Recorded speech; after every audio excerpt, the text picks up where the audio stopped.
At 9:04 on the 11th of December 2015, this unidentified man travelled from Ealing Broadway Station to Euston and on to Manchester Piccadilly, where he got the next train to Greenfield Station.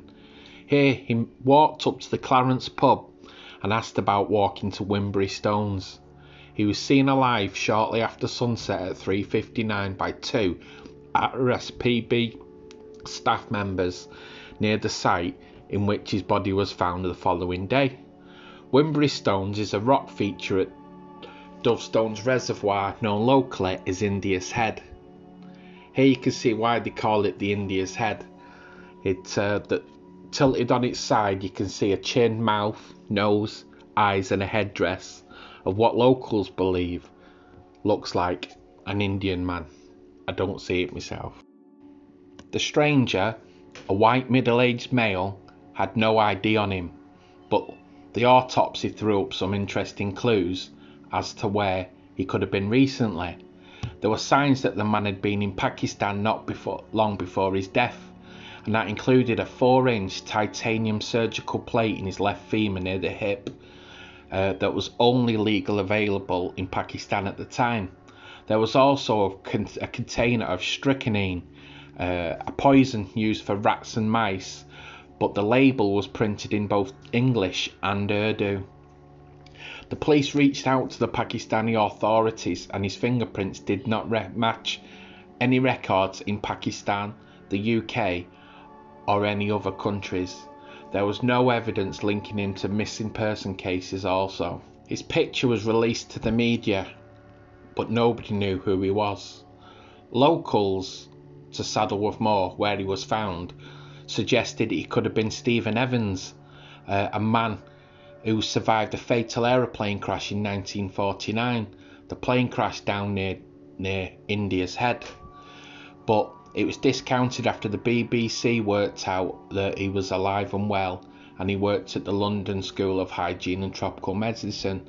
They contacted him and he confirmed he was very much alive. It wasn't till 13 months later, in January 2017, that the body was identified as 67-year-old David Lytton, who had flown into Heathrow Airport from Lahore, Pakistan on the 10th of December 2015. He was identified from photographs from a passenger list and was picked up on CCTV in London. Greater Manchester Police reported that his identity had been confirmed as a result of a DNA match with a relative, and said that Lytton was a bit of a loner and he liked his own company. By now it was established that Mr. Lytton had taken his own life by suicide. He had taken a lethal dose of strychnine. In the UK, it's a banned substance and only used as a rat killer by trained professionals, but in Pakistan it's used as a herbal remedy from anything from heart disease to cancer to balding. Mr. Lytton didn't show any signs of any of these illnesses, adding to the weight to the story that he took his own life and it wasn't an accident. But the mystery remained. Why did he come from Pakistan all the way to London and then travel north to Saddleworth, to an area he'd never visited? He didn't know. Why was he there? He was from Streatham in London and wasn't known to know anybody in the Manchester area, and he never visited. One popular theory is that because he was a train driver previously, that he'd seen a poster on the London Underground which had a picture of Oldham on it, and that he'd fell in love with the area or had some sort of curiosity to the area from that poster, but it sounds very tenuous to me. Another interesting theory is that he was missing boy Keith Bennett.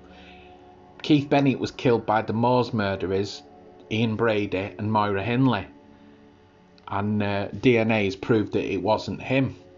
But if you look at this graph here, you can see Dovestone reservoirs in the south of the picture, and in the north you can see where the bodies of the Moors murderers were dumped.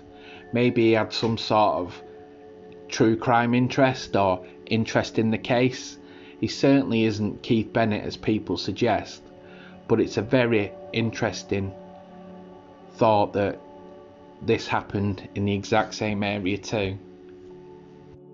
That's the problem with unsolved cases, is that there's so many mysteries surrounding it all.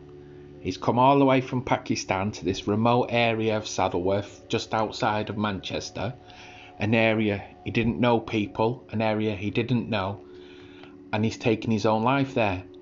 His trip was very direct and very to the area, because he stops off at the pub to ask for directions. So he was in the area he wanted, but why? If you have any theories, let me know in the comments.